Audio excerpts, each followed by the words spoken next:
Ito ang Todo Max Primetime 5. Ang programang ito ay rated SPG. Striktong patnubay at gabay ng magulang ang kailangan. Maaaring may masiselang tema, lengguwahe, karahasan, sexual, horror o droga na hindi angkop sa mga bata. Ginamit mo kami para pagtakpan yung mga pinagkagagawa mo!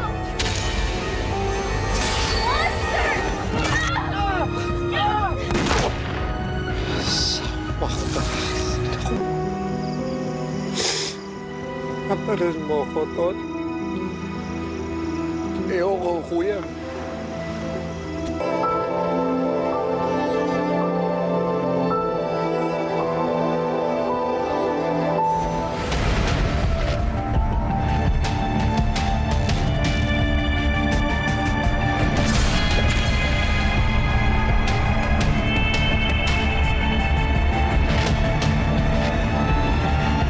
Hey guys, I'm here with Kate and Bea. Bad timing ang kasi. Baka dandruff yan. Use Head and Shoulders every day. Prevent dandruff and kate from...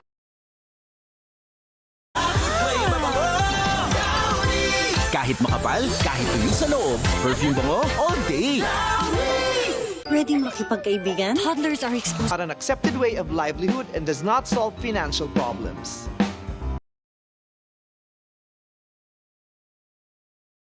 Atid, Docu, gabi-gabi 11 p.m. dito sa TV5. My Best Friend Eman.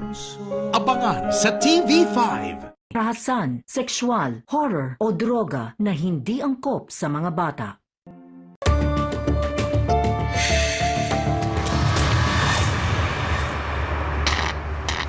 Tapos na ang panahon ng takot at panganib dito sa bayan ng Amurao. Ito ang mga salitang buong pinagmamalaking binitawan ng isang pulis. Patapos mapatay ang takas na PDL na si Edong Santiago nang barilin siya ng kanyang sariling kapatid na si Lucas Santiago.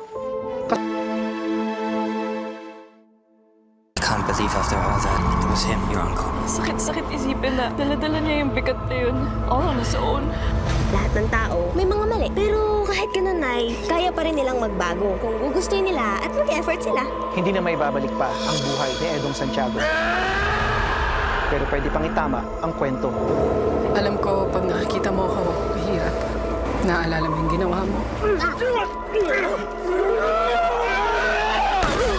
Nagsisinuli ako sa'yo kung sinabi ko sa'yo hindi ako apektado sa nangyari. Niligtas kita, pero niligtas ko rin si Kuya.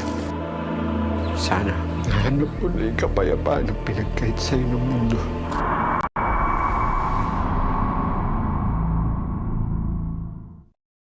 Ito ang Todo Max Primetime 5. Ang susunod na programa ay rated PG. Patnubay at gabay ng magulang ay kailangan sa mga batang manonood. Ang nakaraan sa Pinoy Big Brother Celebrity Collab Edition 2.0. Nagpatuloy ang caroling ng housemates para sa kanilang weekly task. Nagulat po talaga ako. Hindi po ako nakafocus. Nalungkot po ako nung dulo, kuya, kasi ikaw po sila makakasama sa Christmas. Housemates ang regalo sa mga taong nagpakita sa kanila ng kabutihan, kailangan nilang sungkitin ito.